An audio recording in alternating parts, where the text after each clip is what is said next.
Faure Gnassingbé forme son gouvernement. Après plus de 5 mois d'attente, le tout premier gouvernement sous la 5e République est enfin formé. L'annonce a été faite par le secrétaire général du gouvernement, Stanislas Baba, le 8 octobre 2025. Au total, 27 membres, dont 17 ministres et 10 ministres délégués. Les portefeuilles de la Défense nationale, des Transports, du Travail et de la fonction publique sont rattachés à la présidence du Conseil, laquelle est dirigée par Faure Gnassingbé. Balai diplomatique à la présidence de la République togolaise.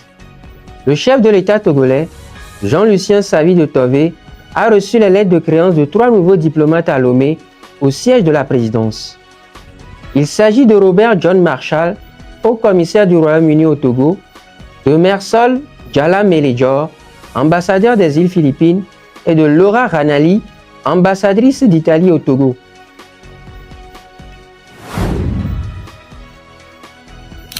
Coopération bilatérale entre le Togo et la Russie.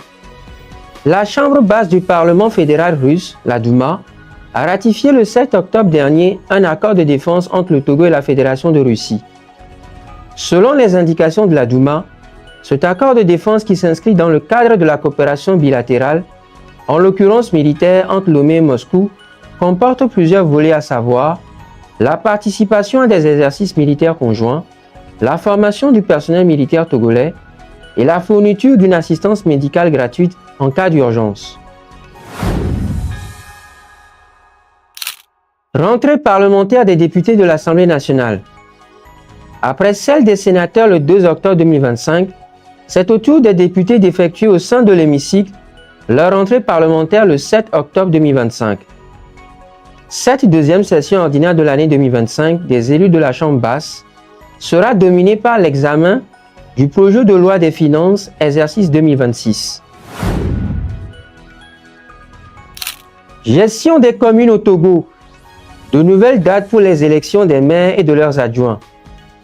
Le ministre de l'Administration territoriale et de la gouvernance locale, Odabalo Awate, a fixé l'élection des maires et de leurs adjoints au 15, 16 et 17 octobre 2025. Cette décision ministérielle émane d'une note adressée au préfet signée le 8 octobre 2025 par Odabalo Awate.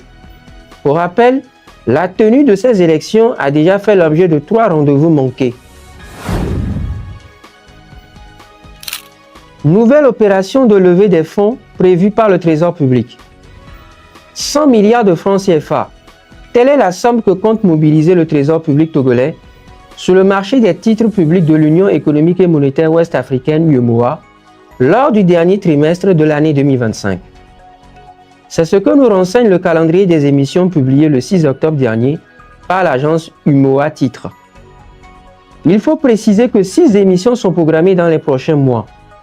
2 émissions de 35 milliards les 17 et 31 octobre prochains, 2 émissions pour la somme de 32 milliards 500 millions de francs CFA les 14 et 28 novembre prochains, et enfin 32 milliards 500 millions de francs CFA également dans le mois de décembre 2025. Extension de l'assurance maladie universelle par la Caisse nationale de sécurité sociale. La liste des bénéficiaires de l'assurance maladie universelle, pilotée par la Caisse nationale de sécurité sociale, CNSS, s'agrandit. Au cours d'une rencontre officielle à Lomé le 7 octobre dernier, Ingrid Awade, directrice générale de la CNSS, évoque l'extension de l'AMU aux travailleurs non salariés. Parmi les travailleurs non salariés, l'on peut citer les artisans, les agriculteurs, les commerçants, les éleveurs et entrepreneurs individuels.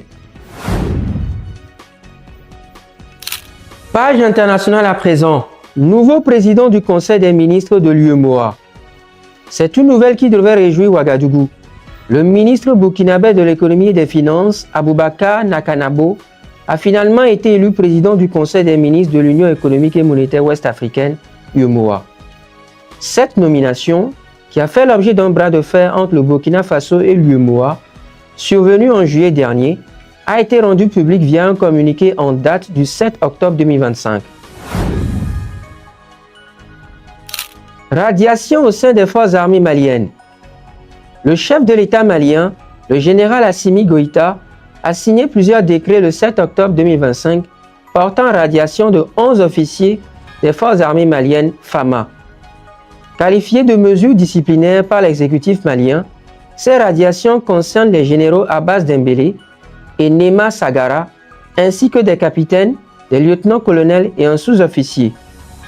Appartenant pour la plupart à la garde nationale, il nous souvient que ces officiers ont été appréhendés début août 2025 pour tentative de déstabilisation selon Bamako.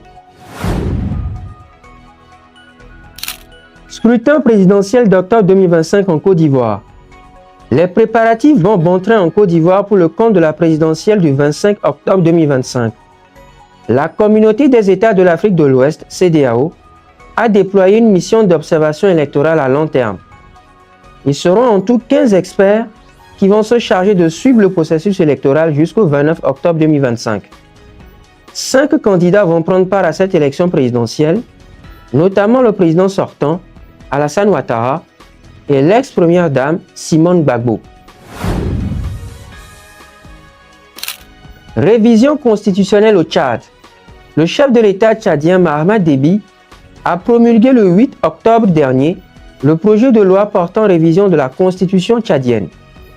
Grâce à cette révision constitutionnelle, le leader du mouvement patriotique pour le salut MPS, parti au pouvoir, peut désormais briguer un septennat sans limitation du nombre de mandats présidentiels. Par ailleurs, la nouvelle mouture constitutionnelle permet également à l'actuel président tchadien, Mahamat Déby, d'assurer les rênes d'une formation politique. Jeu de chaises musicales au sein de l'armée sud-soudanaise. Le président sud-soudanais Salva Kiir a révoqué le chef d'état-major général de l'armée, le général Do Atur Jong, le 8 octobre dernier, selon la télévision d'État sud-soudanaise SSTV. Le général Paul Nang Majok, que Salva Kiir avait limogé 3 mois plus tôt, de la même fonction, est de nouveau nommé chef d'état-major général des forces armées sud-soudanaises. Nomination d'un nouveau Premier ministre à Madagascar. Le président malgache Andry Rajoelina a nommé un nouveau Premier ministre. Il s'agit de Rufin Zafi Sambo, un général de l'armée de terre malgache.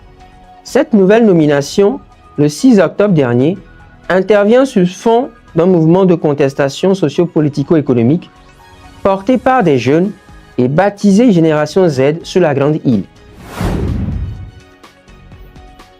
Conflit dans la bande de Gaza. Le gouvernement israélien de Benjamin Netanyahou a annoncé dans la matinée du 10 octobre 2025 donner son aval à la première phase de l'accord de cessez-le-feu dans l'enclave palestinienne gazaoui.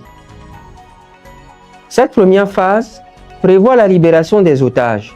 Pour rappel, cet accord conclu le 9 octobre dernier comporte un plan de paix en 20 points suite à des pressions du locataire de la Maison-Blanche, Donald Trump.